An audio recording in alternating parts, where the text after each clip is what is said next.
அஸ்ஸலாமு அலைக்கும் friends, welcome to சிக்கிமா சமையல். இன்றைக்கி நம்ம பார்க்க போகிற டிஷ் என்னென்னா ஐர மீன் குழம்பு தான் பார்க்க போகிறோம். ஐர மீனும் பச்சை மொச்சையும் போட்டு மீன் குழம்பு தான் பார்க்க போகிறோம்.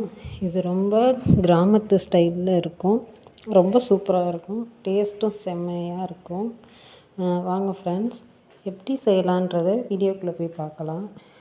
ஐர மீன் நம்ம வாங்கி இது மாதிரி ஒரு கிண்ணத்தில் போட்டு அதில் இப்போ பால் ஊற்றி கொஞ்சம் நேரம் அப்படியே ஒரு 5 நிமிஷத்துலேருந்து 10 நிமிஷம் வரைக்கும் அப்படியே வச்சுருவோம்.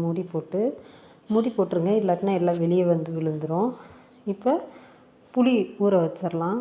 ஒரு மீடியம் சைஸ் லெமன் சைஸ் அளவு எடுத்து புளியை எடுத்து நம்ம தண்ணி ஊற்றி கழுவிட்டு ஊற வச்சிடலாம். தண்ணியை ஊற்றி இது ஊறட்டும். நல்லா ஊறி நம்ம கரைச்சி வச்சுக்கிடுவோம். நல்லா ஒரு கரைச்சி வச்சுக்கிடுவோம். இப்போ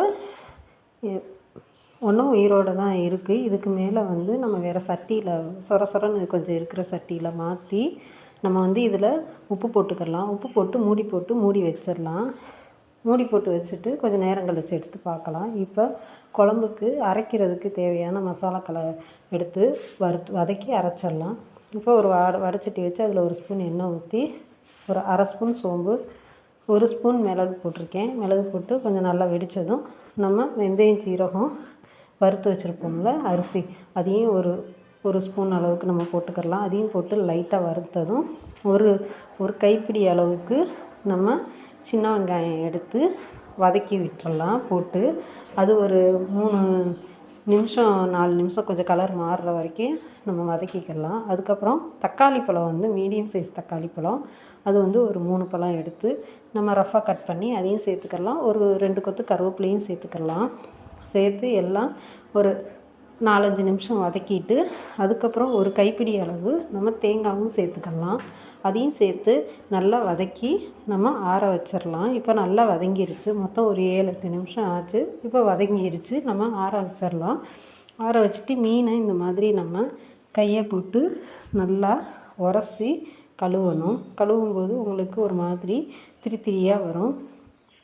அது நீங்கள் திரும்ப உப்பு போட்டு ஒரு 4-5 வாட்டி உரசினீங்கன்னா அதில் இருக்கிற விழுவிழுப்பு தன்மை எல்லாம் போய் இந்த அளவுக்கு நல்லா சுத்தமாயிரும். இப்போ நம்ம வதக்கி வச்சதும் நல்லா ஆறிடுச்சு.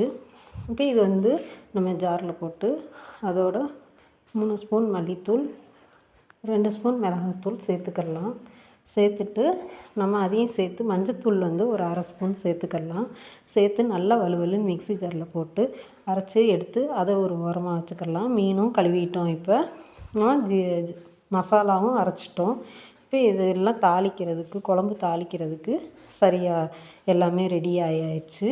இப்போ இதை தனியாக நம்ம வச்சுக்கலாம். வச்சுட்டு இப்போ பச்சை மொச்சையும் 1/2 கிலோ வாங்கினேன். 1/2 கிலோ வாங்கி உரித்ததில் ஒரு 300 கிராம் அளவுக்கு வந்துச்சு. இப்போ மொச்சல் முங்குற அளவுக்கு நம்ம கழுவிட்டு தண்ணி ஊற்றிட்டு அரை உப்பு போட்டு நம்ம இப்போ இது ஒரு 3 விசில் வச்சு வேக வச்சு அதையும் ஆஃப் பண்ணிக்கலாம். அதையும் ஆஃப் பண்ணிவிட்டு இப்போ நம்ம குழம்பு தாளிக்கலாம். குழம்பு தாளிக்கிறதுக்கு நான் 1/4 கிலோ மீன் தான் வாங்கினேன். அதுவே 600 சொன்னாங்க. 1/4 கிலோ மட்டும் வாங்கியிருக்கேன். இப்போ அதுக்கு தகுந்த மாதிரி நம்ம இப்போ எண்ணெய் ஒரு வடைச்சட்டி வச்சு அடுப்பத்தை வச்சு வடைச்சட்டி வச்சு வானலியில் எண்ணெய் ஒரு 3 டேபிள் ஸ்பூன் அளவுக்கு ஊற்றிட்டு 1/4 ஸ்பூனுக்கு கொஞ்சம் அதிகமாக வெந்தயம், அதே அளவு சீரகம் போட்டு பொரிய விட்டுட்டு நம்ம வெங்காயத்தை போட்டுக்கலாம். வெங்காயமும் 2 கொத்து கருவேப்பிலையும் போட்டு நல்லா பொன்னிறமாக ஆகிற ஸ்டேஜில் நம்ம மிளகாத்தூள் 1 ஸ்பூன், மல்லித்தூள் 1 ஸ்பூன் போட்டு வதக்கி விட்டுட்டு நம்ம அரைச்சி வச்ச மசாலாவை இப்போ இதில் சேர்த்துக்கிட்டோம்.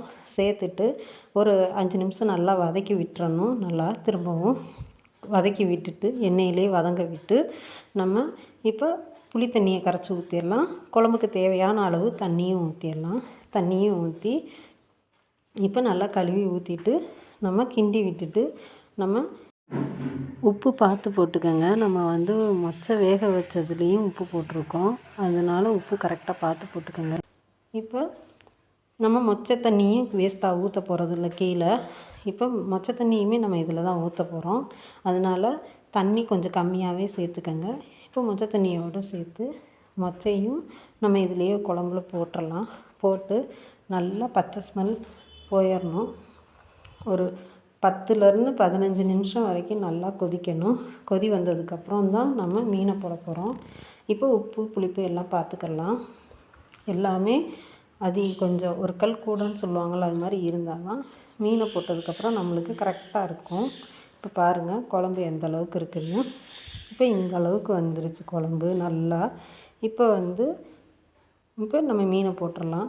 இப்போ மீனை போட்டு நம்ம ஒரு 5 நிமிஷம் கொதிக்க விட்டு சிம்பிளில் ஒரு 2 நிமிஷம் வச்சோம்னா எண்ணெய் பிரிஞ்சு வந்துடும். குழம்பு ரெடி ஆகிரும். இப்போ மீனை போட்டு நம்ம கலந்து விட்டுட்டு இப்போ மூடி வச்சிடலாம். குழம்பு இந்த அளவுக்கு வச்சாலே போதும். உங்களுக்கு 8 நாளைக்கு இருந்தாலும் அந்த குழம்போட டேஸ்ட்டு மாறவே மாறாதுன்னு சொல்லுவாங்க. இது ரொம்ப சூப்பராக இருக்கும். கிராமத்து முறைப்படி நான் இப்போ உங்களுக்கு சொல்லியிருக்கேன். நாங்கள் சின்ன பிள்ளையா இருக்கையிலலாம் எங்கள் வீட்டிலலாம் இப்படி தான் ஐர மீன் குழம்பு வைப்பாங்க. வெறும் மீன் போட்டு வைக்க மாட்டாங்க, பச்சை மொச்சையும் மீனும் போட்டு தான் வைப்பாங்க. இப்போ குழம்புல உப்பு புளிப்பு எல்லாம் கரெக்டாக இருக்கான்னு பார்த்துட்டேன். எல்லாம் சூப்பராக இருக்குது. இப்போ ஒரு 5 நிமிஷம் கொதித்ததும் சிம்பிளில் ஒரு 5 நிமிஷம் வச்சுட்டு கொத்தமல்லி இலை போட்டு நம்ம இறக்கிடலாம். பாருங்கள் ஃப்ரெண்ட்ஸ், எவ்வளோ சூப்பரான ஐர மீன் குழம்பு பச்சை மொச்சையும் போட்டு வச்சுருக்கோம். ரொம்ப சூப்பராக இருக்கும், ரொம்ப டேஸ்ட்டாக இருக்கும். நீங்கள் சாப்பிட சாப்பிட எவ்வளோ சாப்பிட்டாலும் இன்னும் பத்தாதுன்ற மாதிரி தோணும். அந்த அளவுக்கு டேஸ்ட்டாக இருக்கும். உங்களுக்கு பார்க்கும்போதே நாவில் எச்சி ஊறும். அந்த அளவுக்கு டேஸ்ட்டு அட்டகாசமாக இருக்கும். நீங்களும் இது போல் உங்கள் வீட்டில் ஒரு வாட்டி செஞ்சு சாப்பிட்டு பார்த்துட்டு எப்படி வந்துச்சுன்றதை கமெண்ட் பண்ணுங்கள் ஃப்ரெண்ட்ஸ். நம்ம வீடியோ பிடிச்சிருந்துச்சுன்னா லைக் பண்ணுங்கள், ஷேர் பண்ணுங்கள், கமெண்ட் பண்ணுங்கள். ரொம்ப பிடிச்சிருந்துச்சுன்னா சப்ஸ்கிரைப் பண்ணி வச்சுக்கோங்க. பக்கத்தில் இருக்கிற பெல் பட்டனையும் கிளிக் பண்ணி வச்சுக்கோங்க. அப்போ தான் நாம் போடுற எல்லா வீடியோவும் உடனுக்குடன் நோட்டிஃபிகேஷனாக உங்களுக்கு நிற்கும்.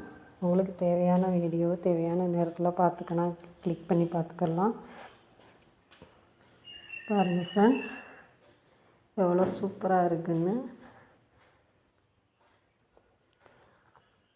சாப்பிட்டுக்கிட்டே இருக்கலாம் போல் இருக்கும். தேங்காய் ஊற்றாமையும் நம்ம வைக்கலாம். அடுத்த வாட்டி நான் அந்த மாதிரி ஒரு வாட்டி குழம்பு வச்சு காட்டுறேன். அது தேங்காய் ஊற்றாத மாதிரி இருக்கும். ஆனால் டேஸ்ட்டு இன்னும் இதை விட அது சூப்பராக இருக்கும், இன்னும் காரசாரமாக. இது ஒரு மெத்தடு தேங்காய் போட்டு வைக்கிறது. ரொம்ப சூப்பராக இருக்கும். நம்ம வீடியோவை இவ்வளோ நேரம் பொறுமையாக பார்த்ததுக்கு தேங்க்யூ ஃப்ரெண்ட்ஸ்.